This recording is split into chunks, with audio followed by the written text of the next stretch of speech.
it was Ramana Krishna once said that it can be raining bliss from the heavens like an ocean, but if all you have or all you're holding up is a thimble, then that's all you will receive.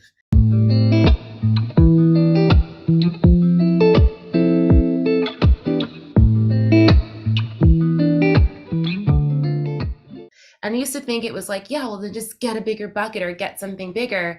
But really, it talks about our own capacity to hold the things that we're calling in or that we want.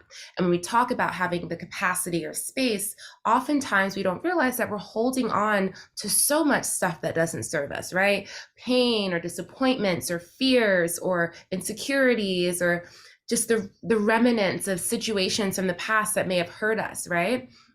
And it takes up space for all the things that we want to call in. Also, especially when we're talking about the heart space, whenever something happens to us, right, our subconscious, like, yeah, never want to experience that again. That pain, that fear, that disappointment, never doing that again. So what it does in an effort to protect us from experience any type of discomfort is it starts to build these walls.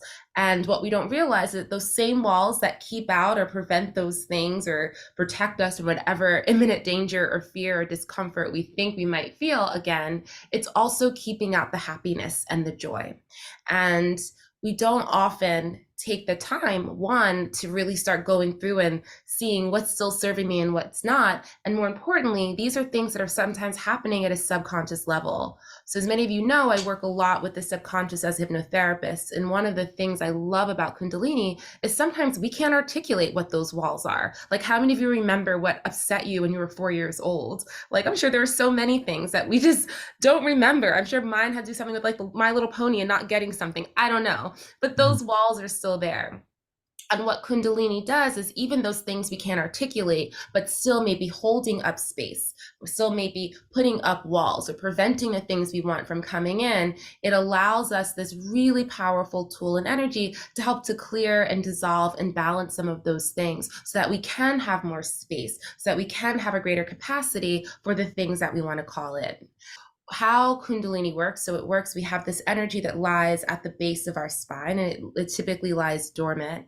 And when it's activated though, and as it goes through our central column, as it goes through our chakras, it helps to clear and balance and really help to disintegrate all of those things that are taking up space, that are preventing us from really holding in the space or having the space for the things that we want to call in.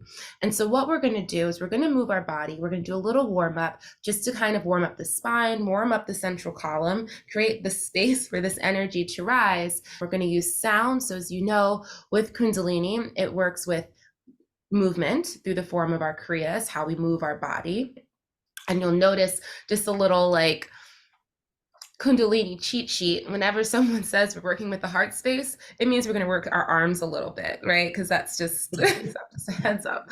But this one's not too bad. Like, I did a training this weekend and that was bad, but this is totally, this will be a piece of cake.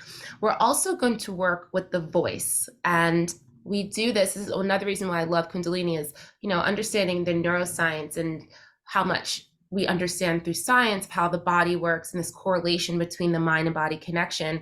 We have these ancient kriyas that are over 5,000 years old that now correspond to what science is catching up to. So for example, we're going to work with our voice a lot in making sound, because it also helps to stimulate the thyroid, also our throat chakra. And if you think about it, whenever you get scared or fearful, it's like you lose your voice or your voice gets really small. And so we carry a lot of that fear in that space. So we're going to open it up to let it out. We're going to use our breath a lot to help physically clear out the lungs and clear out this space. So we're going to physically move energy through that.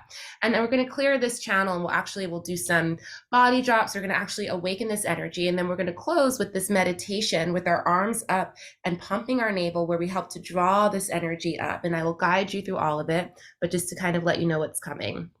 And then you guys will relax. You'll have a chance to really integrate all of the energy that you've moved. And then we'll close with a really calming meditation that'll leave you feeling great.